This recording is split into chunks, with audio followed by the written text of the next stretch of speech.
came during the champion, being in the trenches, advocacy with the likes of Akoto Ampao and all that. Kufuor, maybe 96, Kufuor not much. But when you look at John Mahama, if you also want to talk about a president who had a career or a sort of a Biden of a sort, I don't know whether he's been assemblyman. When they say me, I don't know. I can't verify. But what I know is that he was an assemblyman. Yeah. He had been a deputy minister. He's been a substantive minister. He became a vice president. He's been an MP. He became an MP. He became a vice president. He became a substantive president for a period. An acting president for a period. Became a substantive president. He had been a former president, a statesman. He started back. You see, Mahama has the hindsight of history. No president has that in our history. Even in our fourth Republican dispensation, the first republic was in Nkrumah. The second republic was Busia, then Lehman. Nobody has that experience that Mahama is going to sit back, reflect on it, and he sat back for 8 years. David, I expect President Mahama when he comes back to avoid certain landmines because you know anything he does, if he wins, and that's the conditional clause, are legacy projects and legacy things. So David, what Dr. Dufour said is true, and I like the people he's surrounding himself with this time.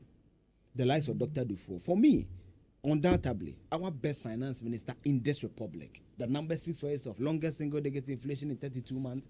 Under him, yes, you cannot say Mills did anything much for the 1 million cocoa metric tons. So it's because of the cocoa spraying activities which climb us under him. When we had the benefit, and people say the oil, Akufo-Addo has more oil fields, 3 of them additional, where's our inflation? So it's not necessarily you having the benefit of oil that factors into how your inflation or your economy performs. It's about how you use that money judiciously, put it in productive sectors of the economy for the economy to have that impulse. He brought the single span salary structure. Most people have forgotten. That was what I mentioned yesterday again. Exactly. That was what I improved the gains of most public sector workers. So if you have these men advising you, you have the benefit of going to sit at the back for 8 years. You have the benefit of being a member of parliament, looking at how legislation work, how policies formulated, how they are tweaked to make things work. You've been a president, taking executive decision. Now, only thing you can do is advocacy and go for demonstration. And you come back and you do things again. Again, if you listen to, I mean, Kwabena Dufour yesterday, like I mentioned when I spoke to him, mentioned that John Dramani Mahama is a changed person now. He's learned his lessons. I want to ask a few things. And before I ask the question, I'd like to put this across. Listen to John Dramani Mahama yesterday, where he even threw some shades at our president. Says, well, you went to the Volta region, there's a head teacher talking about in need of a school. He said, well, if he has the resources, he should go and build his own school. And then somebody talks about the spillage of the Kosovo Dam. He goes there, and then what he even says to the chiefs, you didn't vote for me, but as president, I'm here, blah, blah, blah. And then the Kwabre East, infamous response to the people. And then, John Dramani Mahama yesterday tabulated all those comments. Aside from also making mention of the fact that they are abandoned projects. Would you say that their target of 1 million votes in the Ashanti region is over ambitious, or looking at the scenario and the situation we find ourselves in right now, it is possible that the NDC can get 1 million votes in the Ashanti region? David, if you've ambushed me, I don't have the 2016, but I know the NDC had about 600,000. Roughly, yeah. Yes, about 600,000 in Ashanti region.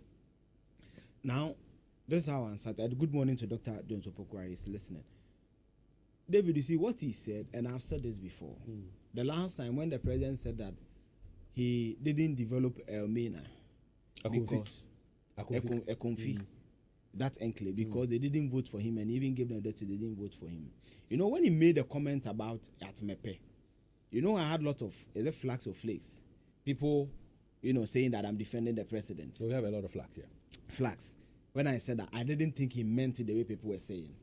But when I listened to him when he spoke about the Ekonfi, now they are here, they are not the Queen Mothers. So when the alleged Queen Mothers of the area went to visit him, then it dawned on me that it's becoming a trend where the president is in a state of adonkeism. And David, I've always said that. I've always said that as journalists, our fidelity, the first and foremost, is to the truth. If no matter your age, you must always speak truth to power. David, if the NPP will not break the 8, which even is a historical impossibility based on our fourth Republican history, President Akufo-Addo will contribute greatly to that. You know why? I'm listening. After he won the second term, that interview he did at UTEC, I think that how the 2024 election will go, I have a strong feeling the NPP, when they do a postmortem analysis of that election, will look back at certain public utterances of President Akufo-Addo, including UTEC, including Ketu South, including Mepe, including Elmina, and say that the president didn't help us. You see, David, when you're a leader, I'm a very young man. I'm just 30. President Akufo-Addo will cry with me. My granddad, the one I was named after, is 86. So President Akufo-Addo is almost 80, so he can be my grandfather. But I think that sometimes he sounds too political. He does not sound, as a president who wishes to bridge the gap and bring everybody along and together. David, when you say a constituency that has given you 70,000 votes, saying our rules are not good, give us good rule, and you say what you are telling them is that they are very stupid. They don't have sense to have voted for you. Because David, why do you advocate for a president? You are like a lawyer. When I'm arrested today, I won't call you Stanley. Or if I call him Charlie Leo, call this lawyer for me, because the lawyer is my advocate. Right? So when you're a president, you are putting in that and you are placed in that position, you are there to advocate for the betterment of your people. Right? So, and David, everyone cannot vote for you. Right? So the metric of developing a certain area should not necessarily be about how they voted for you. For example, even in the Ashanti region where they vote for you, how well have you developed the place? David, you get my point. So, though it should not be the key metric for developing an area, you must also look at certain variables. For example, when the NDC was in power, which constituency was most developed? You don't need to be a political soothsayer or a political historian to which constituency. Was it not Asawase? Was it Muntaka Mubarak's Asawase? Why? You think the NDC doesn't have sense that they develop Asawase? They know that within the greater constituency, a constituency surrounded by a Jesu, a constituency surrounded by a Subin, a constituency surrounded by the Mensha constituency, still, the man is winning. In fact, the 2020 was his biggest ever margin since 2005. So when you come as a NDC and don't develop a constituency like Asawase in Greater Kumasi, what are you doing?